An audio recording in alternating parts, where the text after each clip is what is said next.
其实我心里有答案，你们应该也有了吧？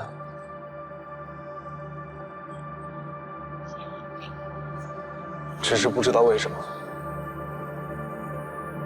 我心里还有最后一丝希望。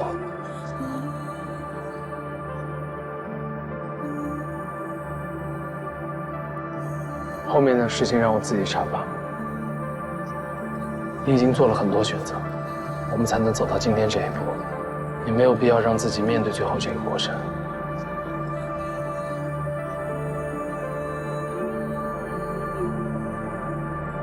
我送你回造船所吧。不用了，我已经学会开车了，今天换我送你。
早点回去休息吧，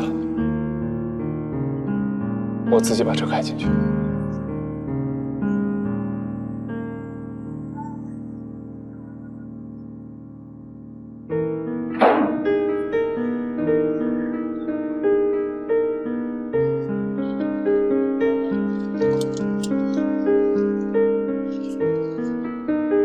夏医生，你什么时候回江阴？明天。回去吧。队长说的对，你没有必要自己面对这个过程。我也有哥哥，如果换作是我，我也会一样的。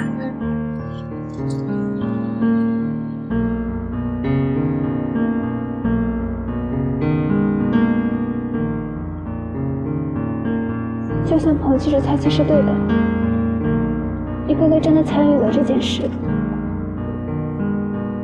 那也是你的家庭，不是你。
我今天就要跟着电雷学校回江阴了。学校接收了一批新的鱼雷艇，我们要把鱼雷艇开回去。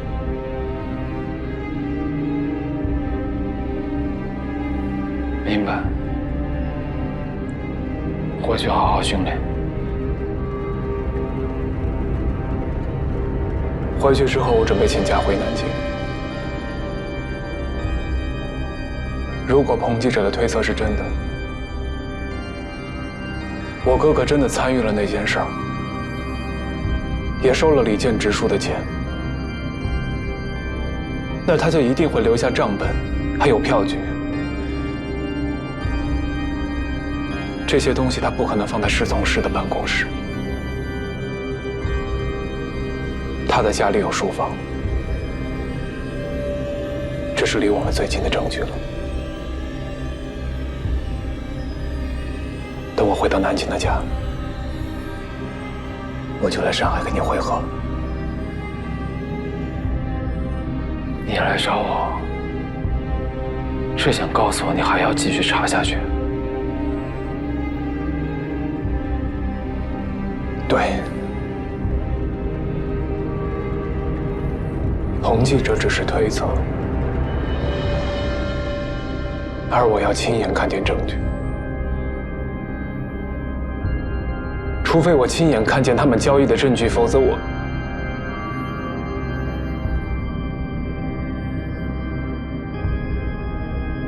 你知道走私军需品对我们和日本意味着什么吗？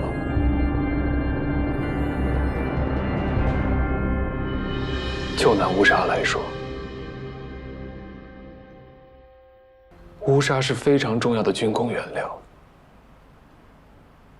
中国的乌纱产量丰富，而日本的产量却很低。日本策动乌纱的走私，既削弱了国军的战斗力，又可救济陷入生产困境的日本军工业。这么做一石二鸟，是在给敌人输血。即便我哥哥不是军人，他也一定清楚。我实在不愿意相信他在做这种事。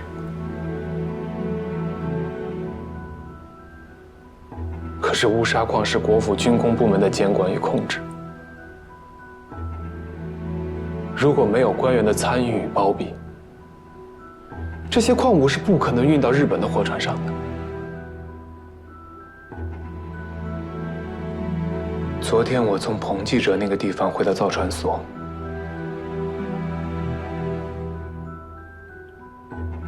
我坐了一晚上。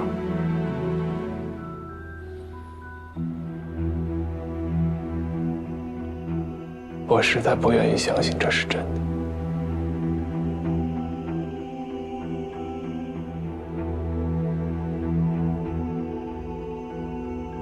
陈浩，我知道你只想当一个好警察，不问政治，但我始终认为抗日不是政治，这一点我们所有的民众都清楚。发表8·1宣言的共产党也清楚，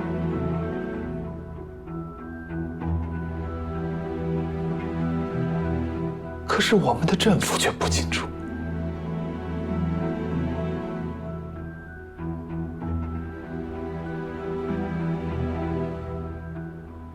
不，他们清楚，只是不愿意承认。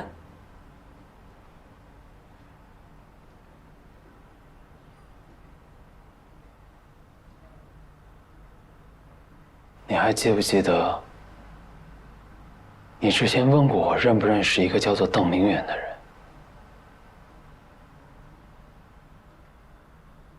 你认识他？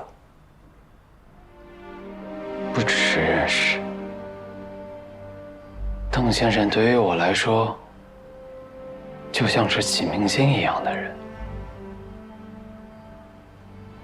5年前，我从浙江警察学校毕业，然后从奉贤渔村到了上海做警察。有过踌躇满志，也有过万念俱灰。在我挣扎要不要继续做警察的时候，认识了当时还在江南造船所的邓先生。是他让你坚持下去的。对，那个时候我很灰心，觉得公安局里的警察并不是我小时候梦想成为的那种警察。是邓先生一直鼓励我，他让我坚持做自己认为正确的事情。后来我才知道，他当时就加入了共产党。你知道他为什么要加入共产党吗？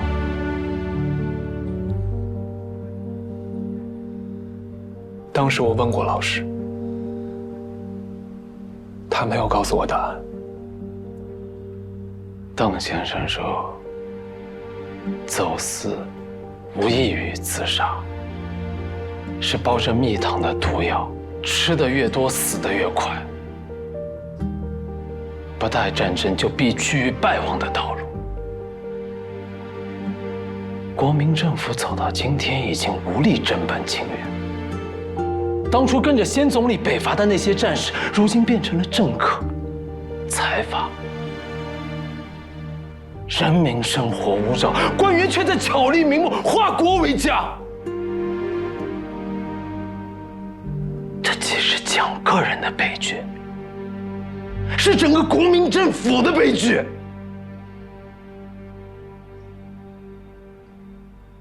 所以我理解邓先生为什么加入共产党。因为他想和他的同志建立一个新的世界。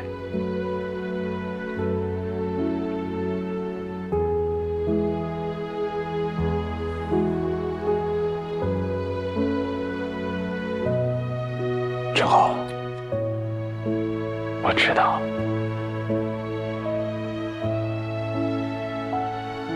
你想问，我是不是共产党？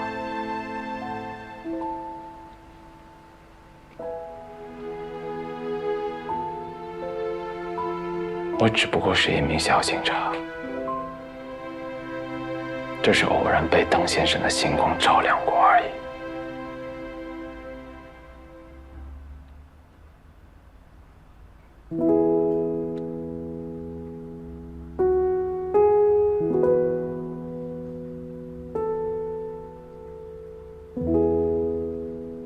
计划什么时候回南京？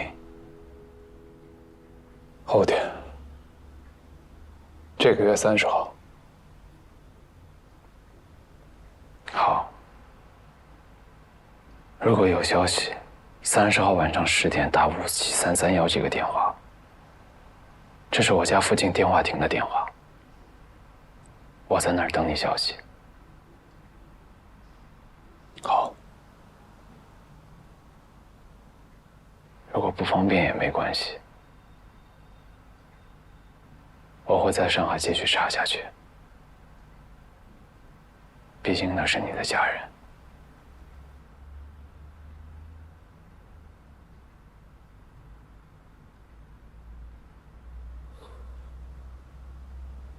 没什么不方便，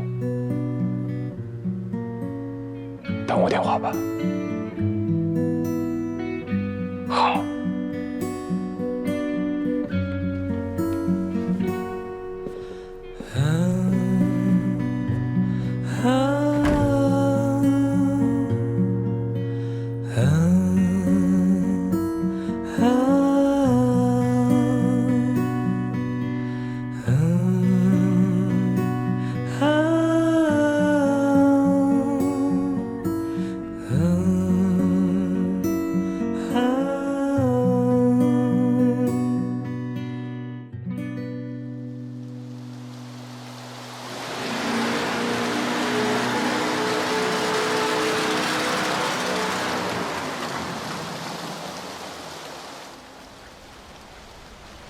就是这里。法租界一共有3栋楼里面有救国会的安全屋，这就是最后一栋。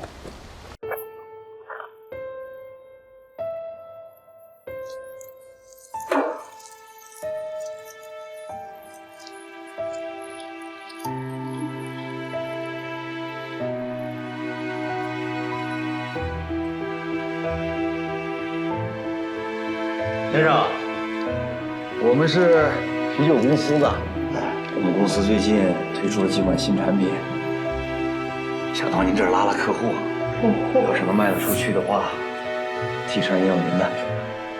不知道方不方便看看您这儿的访客信息？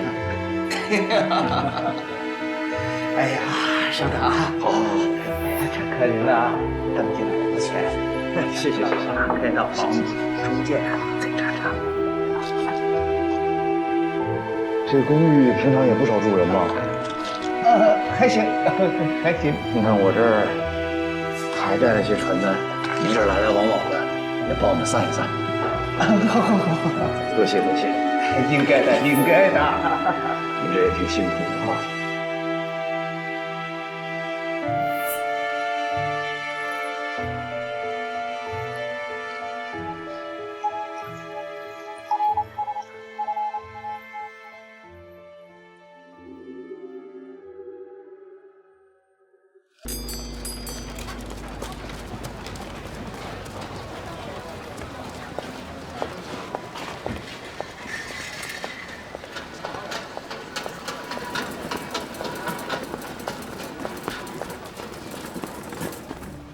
早上收到你的警告通知，我就马上和救国会负责人见了面。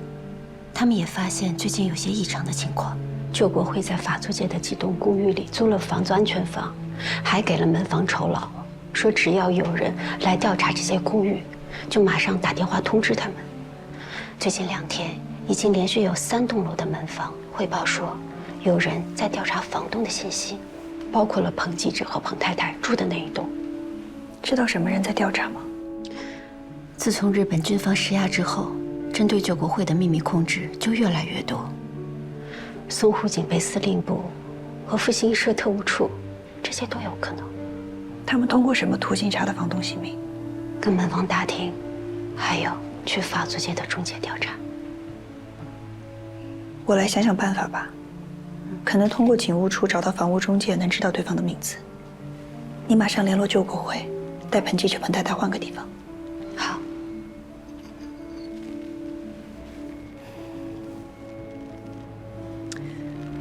老乔说过，我们小组的任务就是统战救国会。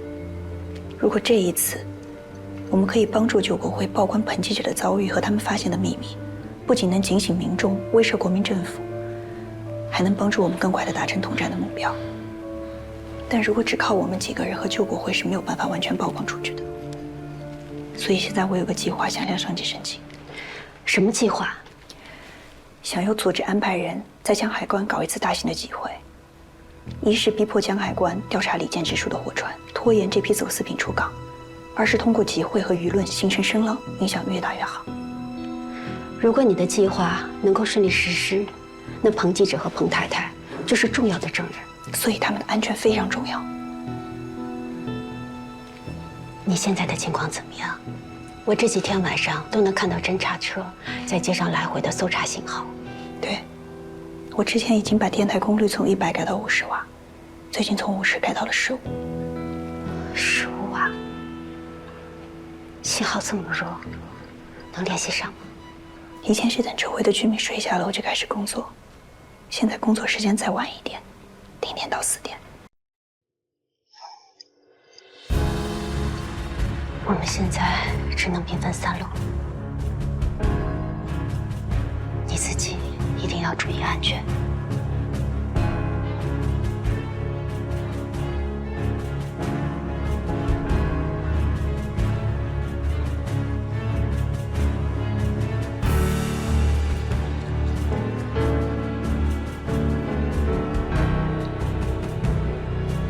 怎么？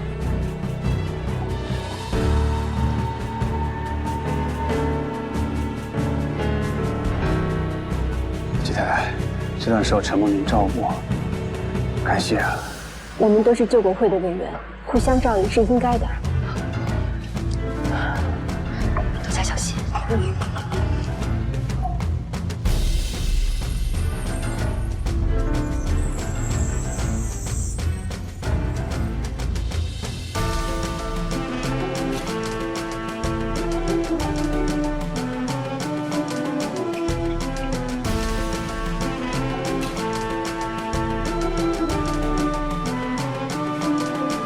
你人有问题吗？没事。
这间也是救国会的房子。是的，我在中介上查到，这间房子的租客和我掌握的救国会上的名单的一个人是亲兄弟。我原先知道这栋楼里有他们的安全房，现在可以肯定，这间就是他们的安全房。我通过同样的方法，在法租界另外2栋楼里查到了他们的另外2间安全房。不久之前，有人用过。另外2间房子也一样，派人盯着。必须盯。华珍不是救了救国会的人吗？救了人，就太有可能用到这些安全房了。你派人盯着，任何人进来马上通知我。魏先生，我们这样撒网，范围会不会太大了？一点儿都不大。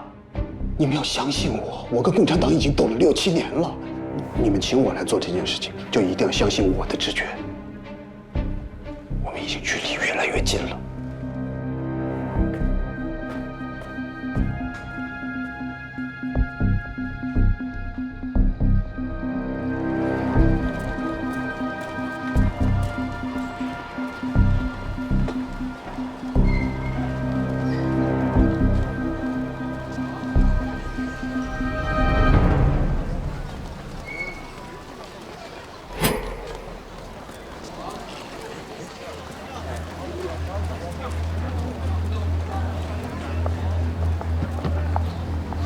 怎么了，魏先生？不对，我们路上碰到的那个女的，总觉得在哪儿见过。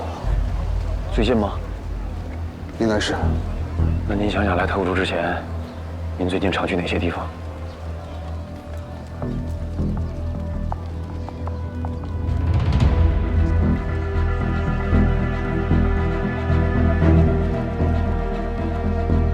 裁缝铺，我在裁缝铺见过那个女的。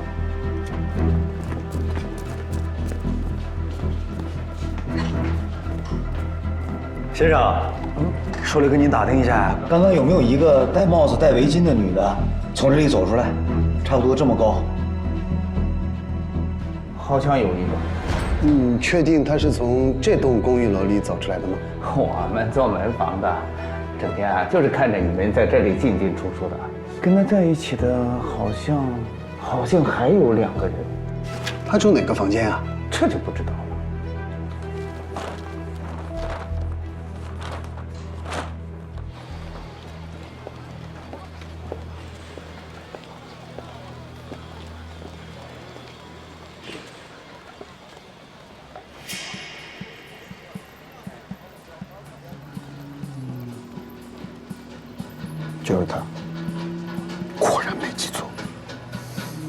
就知道张仁俊的共产党同伙在这个附近，我当时见过这个女的。现在又出现在救国会的安全屋附近，这怎么可能是巧合？抓到过一什么？啊不，他只是线头，最终的目标是要牵出华珍。那条心，我们还有很多工作要做，但是已经越来越近了。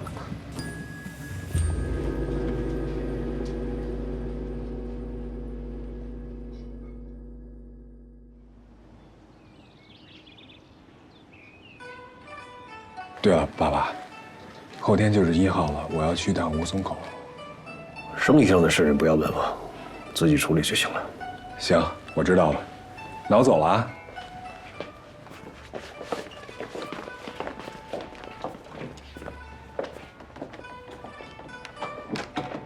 你弟弟这回去上海一切顺利？顺利。上次抓他那个人还在找他麻烦吗？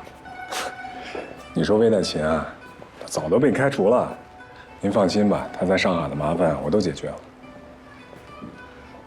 我刚才听你跟你爸爸说，你都已经安排好了，安排什么呀？这个您就别操心了，别管了，我都会处理好的。莲儿，你知道，我对你弟弟一直心有亏欠。从小到大，你始终有我和你爸爸带在身边，但是真儿没有。你对你弟弟的事情从来报喜不报忧，我也不多问了。但是，不管发生任何事情，你要记着，他是你弟弟。知道了，妈妈，你放心吧。只要他跟共产党没有瓜葛，没有人敢动他。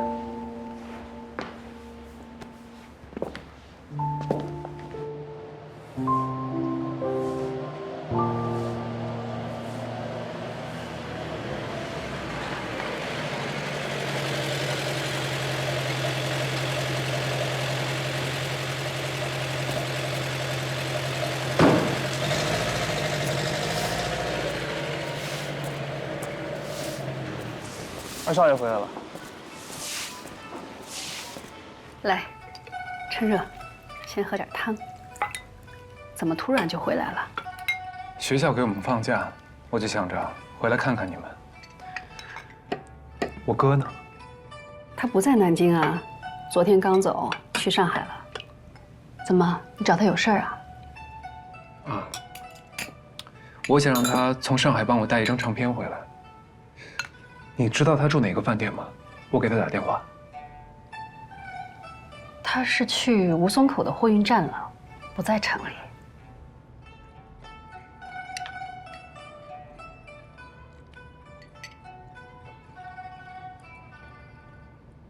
快喝汤吧，都凉了。好。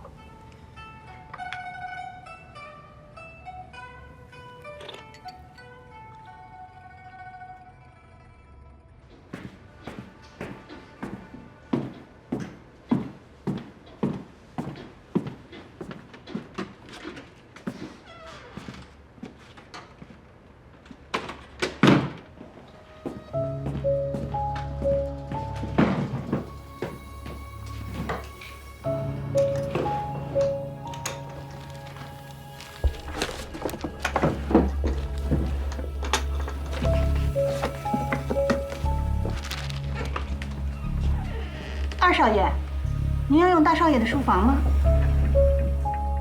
我先看会儿书，一会儿再进来打扫吧。好的。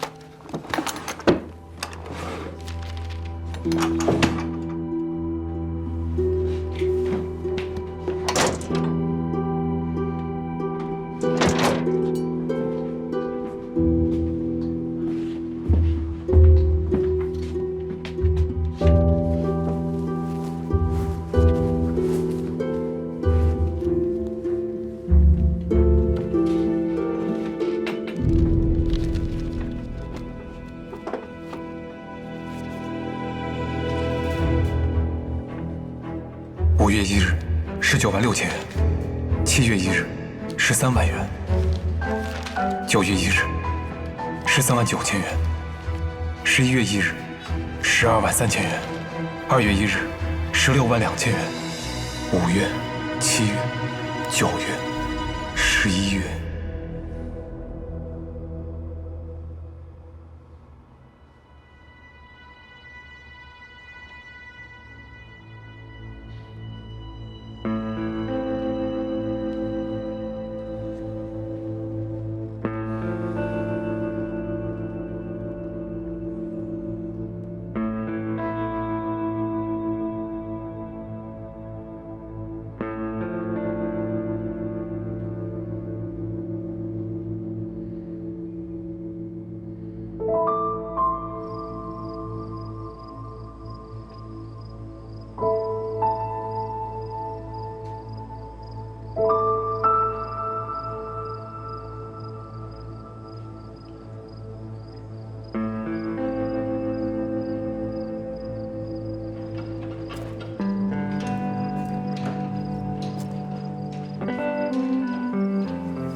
我是陈浩。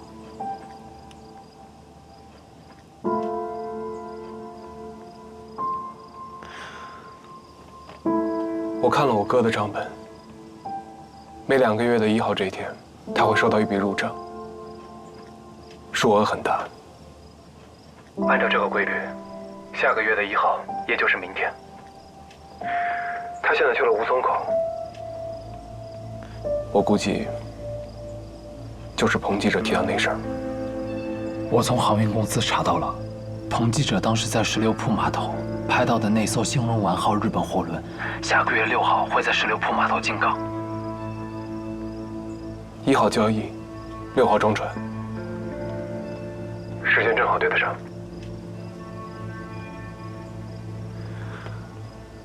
我已经跟学校请了假，明天出发去吴淞口。好，注意安全。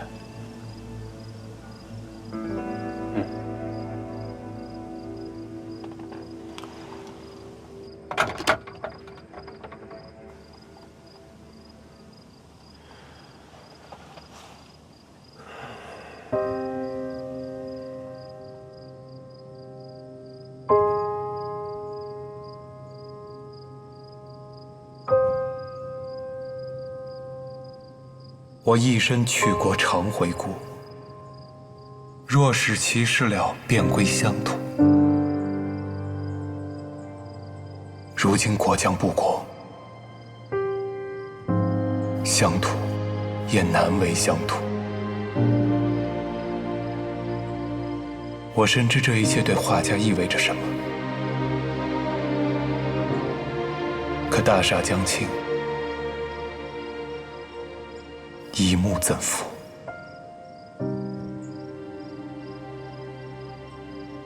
国难当头，这些人一边逮捕抗日的爱国人士，一边走私军需品给日本人。究竟是谁在救国，又是谁在害国？1个星期之前，日方相互施压，要求解散救国会，所以你现在最重要的任务是找到证据。确切的证明照片3个人在往日本走私军需品。我会马上向组织汇报现在的情况。我准备去江海关继续查查看。另外，向远生也决定继续查下去。他已经出发去吴淞口的路上了，他查到华良在那儿会有新的交易。向远生说他打算继续查下去。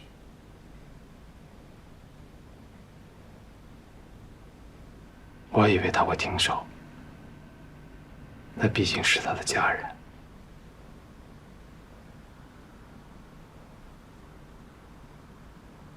但他很坚持。他说抗日不应该是政治。他还知道我们的八一宣言。八一宣言发表之后，在国统区引起了很大的反响，社会各阶层人士都在支持我们停止内战、一致抗日的主张。如果能够顺利曝光走私案，一定能对抗日救亡运动起到巨大作用。他知道，就是因为他知道他才做了这个决定。上级给了我任务，让我观察香尾山有没有可能发展成为我们的统治。我心里已经有了答案。如果我是一根火柴可以燃烧一时，那么他就是有可能成为熊熊篝火的人。只要他现在主动提出意愿，我会马上向上级申请，发展他加入我们。你想用这种方式来鼓励他？对。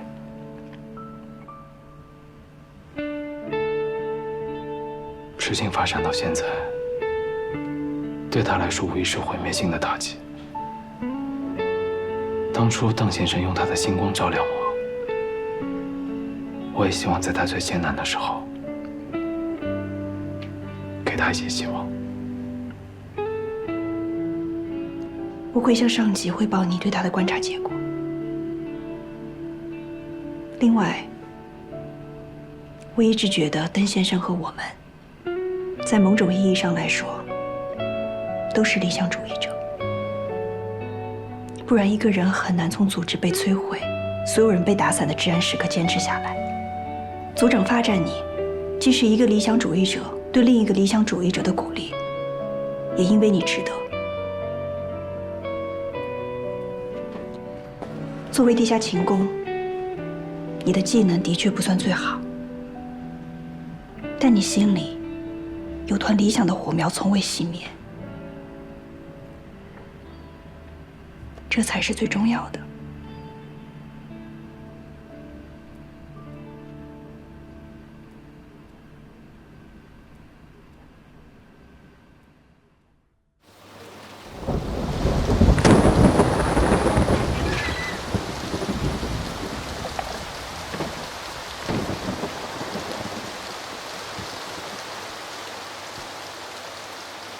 小月，等我一下，我跟你一块儿去趟仓库。这么大雨，你手还伤着，你在家等我吧，我去打扫了就回来。我怕你一个人走夜路会害怕，刚好我也想去收拾收拾仓库，你就让我去吧。哪有那么着急啊？还要等你从金山卫拉货回来，才能跟你商量看仓库的事。我早点去收拾收拾仓库，见了经理才能够好好表现。这次的差事我一定要争取下来，要不然他们总操心我，这也不是事儿吧？是吧？知道了，走吧。记得关门啊。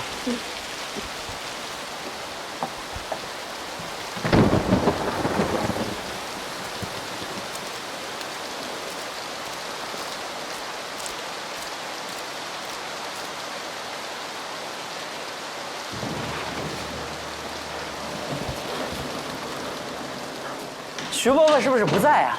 我看他管的1号仓库，窗户也没有关。他放假了。哦。前段时间有人租了1号仓库，要换成自己的管理员。经理就让徐伯伯这段时间先不来了。行，那咱干完这点活，也帮他那个关了吧。你说咱能在码头找着工作，全靠徐伯伯介绍。他那点活临时了，他也得扣工钱不是？行。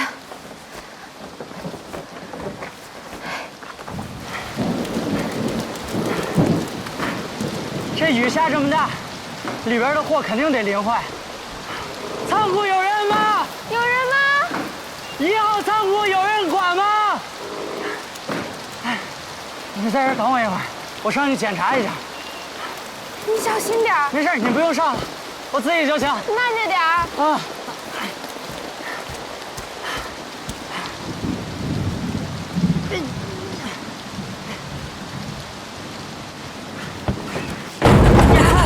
小心点儿。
整片大地充满光明，又怎会期盼闪耀的星？藏些许微光，人间流浪，写温柔的诗，清风吟唱。满天散落的星辉，无言把彼此路照亮，盼每颗心都无恙，别怕，也不会太长。他走过彷徨，前往远方，他踏着月光寻找方向，风吹散孤单，又吹来无常，夜终将过去，黎明又明朗。满天散落的星辉，无言把彼此路照亮，盼每颗心都无恙，别怕，也不会太长，别怕，也不会太长。